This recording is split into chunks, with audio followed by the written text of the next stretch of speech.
Bom, gente, agora nós vamos falar sobre as grandezas fundamentais, né? Toda física, ela quase toda ela é,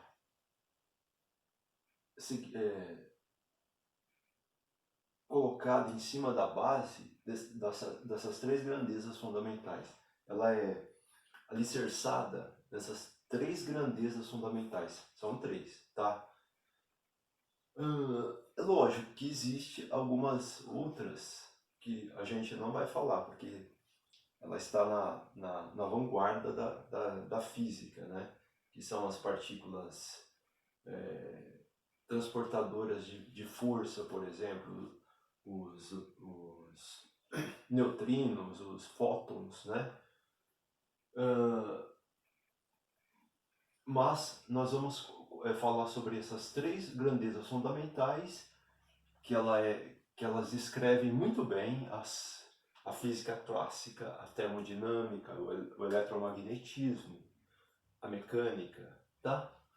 Então vamos lá. Primeira grandeza, o espaço. O espaço. O que é o espaço, gente? Bom, o espaço pode ser visto de três maneiras, né? Em uma dimensão, nesse caso a gente consegue medir distância, né? Distância de um ponto ao outro. Bom, mas que unidade de medida? Unidade de medida a gente usa para medir distância. Tô falando em uma dimensão, tá? Uma dimensão. Uma dimensão.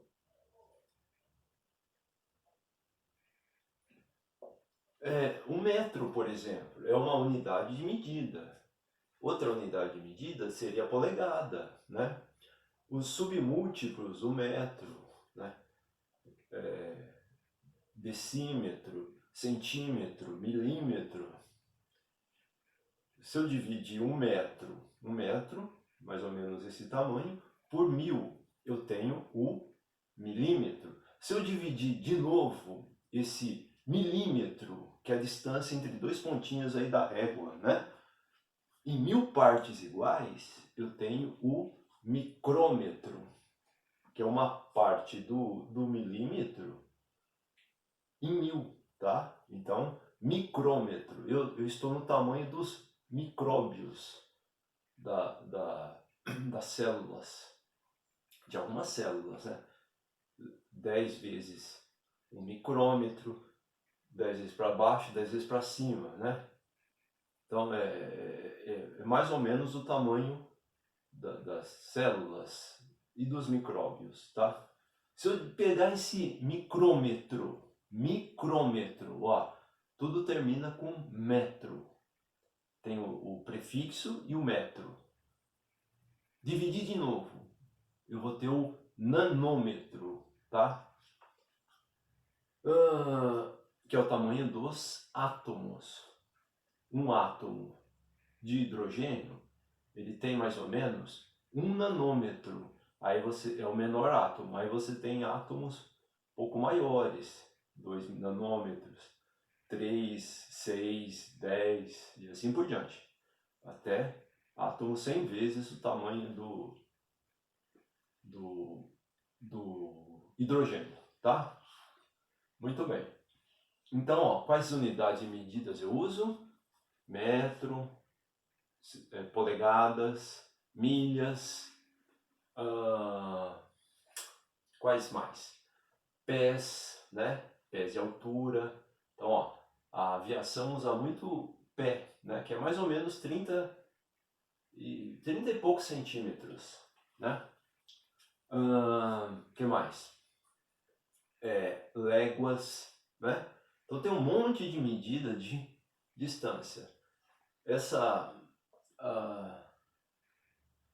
a distância, um dos primeiros, uma das primeiras grandezas a serem medidas pelo homem. Então cada povo tinha sua unidade de medida, né? Bom, agora se eu for para duas dimensões, pessoal, olha, eu estou trabalhando com espaço, então aqui eu consigo medir distância, né? Distância. Vou fazer uma... Nós vamos trabalhar com distância, né? Duas dimensões, eu consigo medir, trabalhar o que, gente? Distância também. Então, duas dimensões, por exemplo, esse plano aqui, ó, o plano do quadro aqui. Eu consigo trabalhar distância de qualquer ponto a qualquer ponto, né? Eu consigo, por exemplo, eu posso traçar dois eixos assim, ó, que é o plano cartesiano, né? Em homenagem a René Descartes. Esse plano cartesiano são duas linhas perpendiculares. Se eu ficar só numa linha, eu vou ter uma dimensão. Eu coloco outra linha, eu tenho duas dimensões, tá? Se eu ficar só numa linha, eu consigo medir distância de qualquer ponto a qualquer ponto, né? Do infinito, do menos infinito ao mais infinito. Em duas dimensões, eu consigo medir também, além de distância da origem aqui, ó, a um ponto aqui, ó, ou de um ponto a outro ponto, distância. Eu consigo medir também área, né? Ó, posso tomar um retângulo aqui, ó, nesse plano aqui e meço a área. A área do retângulo é fácil, né? É só pegar esse tamanho aqui, multiplicar por esse tamanho. É esse tamanho aqui, ó, gente, ó. Esse tamanho é igual a esse, né? E esse tamanho é igual a esse. Então, digamos que aqui é 4 centímetros. E aqui é 3 centímetros. Qual que é a área? Lado vezes lado. Então daria 12 centímetros quadrados, tá? Porque aqui, ó, gente, ó, eu tenho área, né? É igual 3 centímetros vezes 4 centímetros. Então, ó, multiplico o número, que dá 12. É a área, né?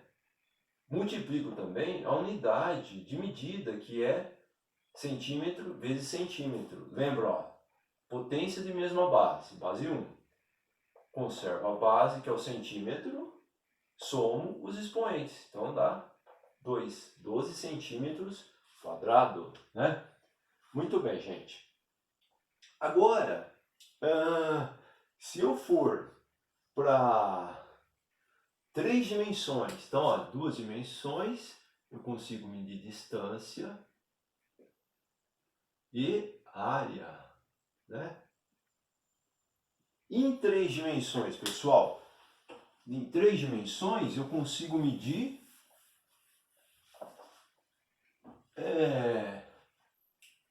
3 dimensões.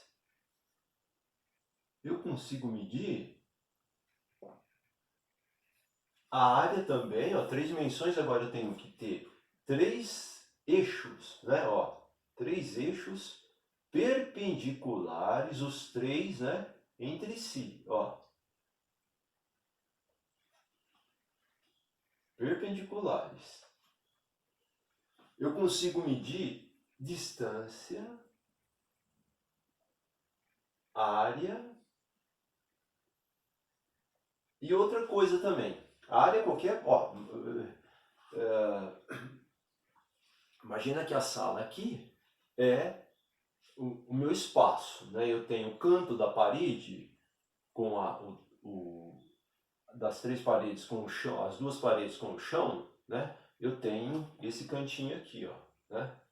Então as 3 linhas são os eixos, onde encontra o chão e a parede, e onde encontra a parede é o eixo Z aqui, ó, é o eixo X, Y, Z, né? Eu consigo medir qualquer área que eu tomar aqui no espaço, qualquer. Pode ser um retângulo, pode ser um losango, uma circunferência. Eu consigo medir também, pessoal, uma grandeza relacionada ao espaço, que é o volume, tá? Então, ó, essas três coisas, essas três grandezas que eu consigo trabalhar no espaço tridimensional, tá? Muito bem. Bom, o que nós vamos usar no primeiro ano para estudar mecânica? Basicamente, a distância, tá? Às vezes aparecem as outras grandezas também, mas é mais a distância. Bom, gente, o espaço, então, são essas três coisas. Posso ver o espaço, olhar, observar o espaço dessas três maneiras, né? E outra grandeza, gente, é o tempo, tá? O tempo. O que é o tempo, pessoal? Como é que eu meço o tempo? Aqui eu uso uma trena, uma régua, uma corda, e uso as unidades de medida. Se eu pegar uma corda, eu vou ter que fazer uma marca na corda. Escolho, por exemplo, 1 metro, ou uma milha, ou uma polegada, né? E aqui, gente, o que eu uso para marcar o tempo? Eu uso o relógio, né? Os primeiros relógios, eles datam de 2, 3 mil anos, né? Eram feitos ou com areia ou com água. Você abre um orifício no recipiente e à medida que a água vai descendo, você vai calculando mais o tempo. É lógico que você tem que criar pontos ali e determinar, por exemplo, em relação ao amanhecer, ao entardecer, ao meio-dia, né? Em relação ao sol. Depois, com a descoberta do pêndulo, do período do pêndulo, o que é um pêndulo? É uma haste com um peso. O Galileu, que fez essa descoberta, ele descobriu que à medida que o pêndulo oscila, ou seja, você puxa é fácil fazer, você amarra um peso num barbante e puxa ele. Você solta, ele vai e volta. Não importa que a altura que você solte, o tempo de ida e volta é o mesmo. Se você soltar daqui, se você soltar daqui. O tempo de ida e volta é o mesmo. Bom, o Newton descobriu que esse tempo era o mesmo. Então, pensaram em como poderia aproveitar essa característica, né? E inventaram o relógio de pêndulo, que são aqueles relógios que tem um peso que fica balançando. Ó, o pêndulo vai, volta, gira a engrenagem. Vai, volta, gira a engrenagem, né? É um relógio que foi inventado depois de Galileu, tá? Depois, inventaram os relógios de corda, tá? Já no século XVIII, XIX. Depois vieram os relógios de quartzo, né? Depois os relógios atômicos. Os relógios de quartzo são menos precisos que os atômicos, mas são mais precisos que os relógios de pêndulo ou de corda, tá? Bom, maneira de medir o tempo. Então eu uso, que unidade de medida eu uso para medir o tempo? Unidade de medida. É hora, minutos, dias, né? Séculos. Ô, gente, mas o tempo passa igual para todo mundo? O relógio de uma pessoa que está, digamos, lá no Japão e uma que está aqui no Brasil, passa de maneira igual? passa, tá? A não ser, tem aquela percepção psicológica de que o tempo está passando mais rápido ou mais lento. Depende do que você está fazendo, né? Se você está fazendo uma coisa mais prazerosa, o tempo parece passar mais depressa, né? Mas não, é só psicologicamente isso. O relógio da pessoa vai passar do mesmo jeito, tá? Existe, porém, duas condições que vão fazer o tempo passar mais lento. Quais são? Primeira condição, quando você está... Isso aí foi descoberto por Einstein no século passado, começo do século passado. É a relatividade, tá? Eu vou contar uma história para você. Chama-se Paradoxo dos Gêmeos, né? Então imagina que você tem aqui na Terra dois gêmeos, né? Dois gêmeos são gêmeos. Então, ó, um aqui é a Terra, né? Terra. Um é astronauta, o outro não, né? Aí, ó, numa estrela próxima aqui, por exemplo, Alfa Centauro, descobre-se um planeta, aqui é o Sol, né? E aqui é Alfa Centauro. E aqui é outro planeta, em torno de Alfa Centauro. Nesse planeta aqui, ó, descobre-se que existe... É parecido com a Terra, ele está orbitando Alfa Centauro. O começo do ano, descobriram que existia um planeta orbitando Alfa Centauro. Não sei se são duas estrelas, na verdade, né? Orbitando Alfa Centauro. Então, imagina que se descubra que esse planeta possui condições para a vida. Aí, ó, o ser humano inventa um foguete que viaja, né, a 2/3 da velocidade da luz. Então, ó, 2/3 da velocidade da luz. Velocidade da luz, gente, ó, é usado o c, porque é uma constante, tá? É 300.000 quilômetros por segundo, tá? Então, a luz percorre 300.000 quilômetros em um segundo. Então, imagina que ela produzida em Alfa Centauro hoje, a luz produzida lá hoje, vai demorar 4 anos para chegar aqui, viajando a essa velocidade. Porque Alfa Centauro está a 4 anos-luz do sistema solar, tá? Então, se a luz é produzida lá agora, vai demorar 4 anos para chegar aqui, viajando a essa velocidade. Então, vocês imaginam a distância que é do sistema solar ao sistema Centauro, tá? Então, esse foguete viaja a 2/3 da velocidade da luz. Quanto que é 2/3 de 300.000? Eu divido esse número por 3 e multiplico por... Ó, é 2/3, multiplico por 2, divido por 3. Aqui é como se tivesse 1, né?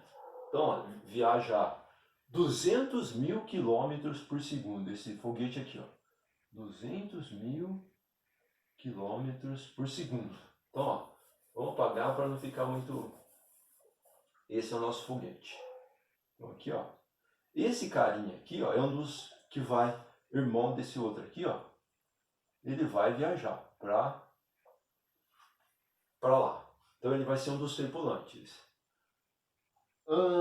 Então, gente, ó, quanto tempo esse foguete vai levar para ir e voltar? Né? Ó, imagina que 4 anos viajando na velocidade da luz. Só que não viaja 2/3 da velocidade da luz. Então demoraria, ó. Mas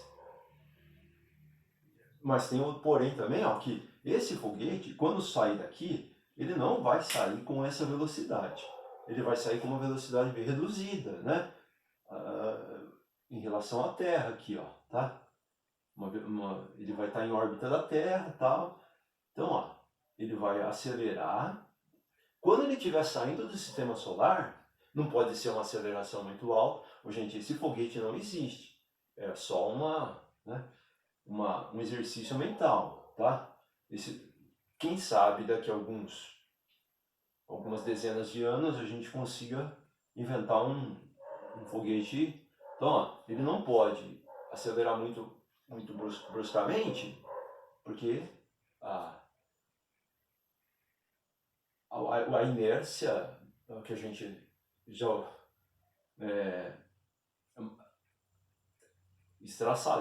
estraçalharia o pessoal aqui, né? Então, ó, ele aumentaria a velocidade lentamente, né? 1 ano para chegar a essa velocidade, né? Então, ó, saindo do sistema solar já estaria com essa velocidade. Então, ó, ele demoraria talvez uns 8 anos para ir, né?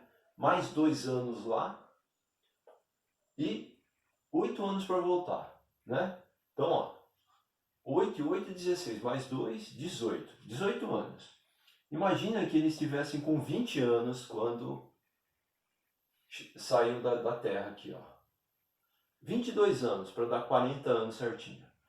Então, ó, quando ele voltasse, ele e os companheiros, né, a tripulação, teria se passado, eles estariam ele estaria com 40 anos, teria se passado então 18 anos, né? 40 anos. E para o pessoal aqui da Terra? Então, como ele viajou a velocidade altíssima, quando ele chegasse aqui na Terra, o tempo já estaria, o irmão dele já estaria morto há muito tempo. Ele não conheceria mais ninguém aqui na Terra. Tudo estaria diferente, né? Por quê? Porque o tempo aqui na nave, dentro da nave, passa mais lentamente do que aqui fora, tá? Então, ó, imagina que esse cara aqui, ó, conseguisse ver o relógio aqui dentro, ó. O relógio dele estaria passando normalmente, mas ele viu o relógio aqui, ó, a essa velocidade, o relógio estaria passando bem lentamente, tá? Se ele aumentasse, se conseguisse chegar à velocidade da luz, né? Esse cara aqui, ó, ia ver o relógio parado, tá? O relógio pararia para esse cara aqui, ó, dentro da nave. Quem está dentro da nave não ia sentir, o relógio estaria funcionando normalmente. Mas para quem está fora, o relógio ia estar parado, tá? Ou seja, o tempo parou. Aqui dentro da nave, para quem está fora, o tempo parou, tá? Mas viajando a 200 mil quilômetros por segundo, o tempo estaria passando bem devagar, bem lentamente, tá? Então, ó, esse é o paradoxo dos gêmeos, né? Então, foi o Einstein que descobriu essas coisas, tá, gente? Então, o tempo não passa igual para todo mundo, tá? É lógico que todo mundo está aqui viajando na Terra, né? Pelo universo, em torno do centro da Via Láctea. Então, a sensação de tempo é o mesmo para todo mundo. Mas se alguém sair numa viagem a velocidades altíssimas, você vai sentir diferença, tá? Se você fala, mas então eu vou pegar um avião e começar a viajar de avião. A velocidade do avião é muito reduzida para... Qual que é a velocidade do avião? 700 km por hora? Por hora, hein, gente? Ó, então você ganharia você ficaria 10 anos viajando, você ganharia 1 milionésimo de segundo, talvez, em relação aos outros, né? Existe outra condição que faz o tempo passar mais lentamente, que é você estar perto de um campo gravitacional muito grande, tá? Isso aí foi descoberto quando levaram um relógio atômico até um satélite que está longe do campo gravitacional da Terra, né? E cronometraram, antes de mandar para a órbita da Terra, cronometraram com um relógio que ficou aqui na Terra, né? Tava certinho. O relógio atômico ele mede até milionésimos de segundo, né? Então, ó, quando ele ficou em órbita, quando vários anos, né, quando foram verificar, o relógio lá em cima estava um pouco atrasado em relação ao relógio. Aliás, o relógio aqui, o tempo passou mais devagar aqui.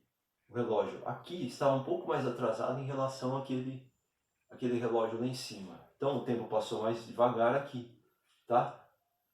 Mas é coisa de milionésimos de segundo, tá? Então você fica perto de um campo gravitacional maior, o tempo vai passar mais lentamente para você. Então, ó, se você aqui na Terra, mas se for de um buraco negro, ficar orbitando um buraco negro, o tempo vai passar muito mais devagar para você, tá? É lógico que não tem um buraco negro aqui perto, né? O mais perto que se conhece é o do centro da Via Láctea, né? Que está longe pra caramba. Bom, gente, então o tempo não passa igual para todo mundo, tá? Outra grandeza fundamental é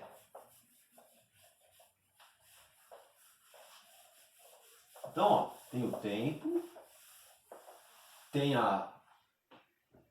o espaço e a matéria, tá? A matéria. Do que é feita a matéria, gente? Vou trocar de caneta aqui que essa tá ruim. A matéria. A matéria. Alguém pode me questionar. Hoje, professor, mas energia também não seria uma grandeza fundamental? Bom, segundo Einstein, né? Energia e matéria, ó. O C é a constante da velocidade da luz, né? M é massa, matéria. E E, energia. Energia e matéria são as mesmas coisas, tá?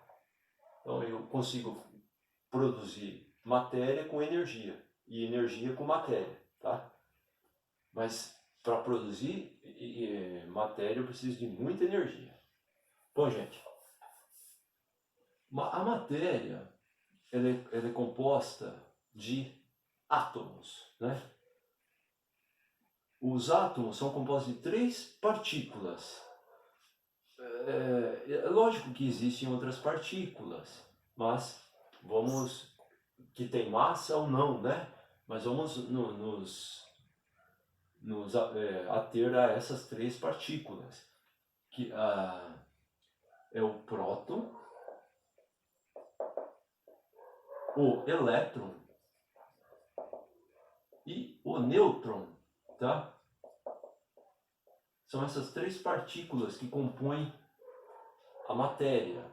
Todos os átomos que se conhecem são feitos dessas partículas, né? Então, ó, o hidrogênio, ele tem um próton, um elétron. Próton no centro, elétron girando, né? Próton e elétron girando. Aí você vai para o hélio. O hélio tem 2 prótons, 2 nêutrons e 2 elétrons girando, ó, no mesmo nível, né? Aí você vai para esse é o hélio, esse é o hidrogênio. Então, você vai aumentando o número de prótons no núcleo, você vai tendo outros elementos químicos, né? Diferentes. E aí você aumenta consequentemente também o número de nêutrons. Porque se você tiver variação no número dessas partículas aqui, ó, você tem um átomo instável, núcleo instável. São os átomos radiativos, né? Geralmente, se tiver diferença, esse átomo esse núcleo de repente ele pode se romper e produzir radiação e virar outro elemento químico, né? Mais estável. Bom, aí, gente, ó, nós temos toda a matéria feita com essas três partículas. E essas três partículas têm duas coisas que vai nos interessar muito. Elas possuem massa e elas possuem carga elétrica, tá? Bom, as três partículas possuem massa. Porém, ó, o elétron é muito mais leve que essas duas partículas aqui, ó. A massa dele é 1800 vezes mais leve que essas duas partículas. O nêutron, como o nêutron ele é feito, né, feito entre aspas, né, ele é a junção entre o próton e o elétron. Isso acontece nas estrelas, né? O elétron se funde com o próton e forma um nêutron. Então ele é levemente mais pesado que o próton, mas é pouquíssima coisa mais pesado que o próton, tá?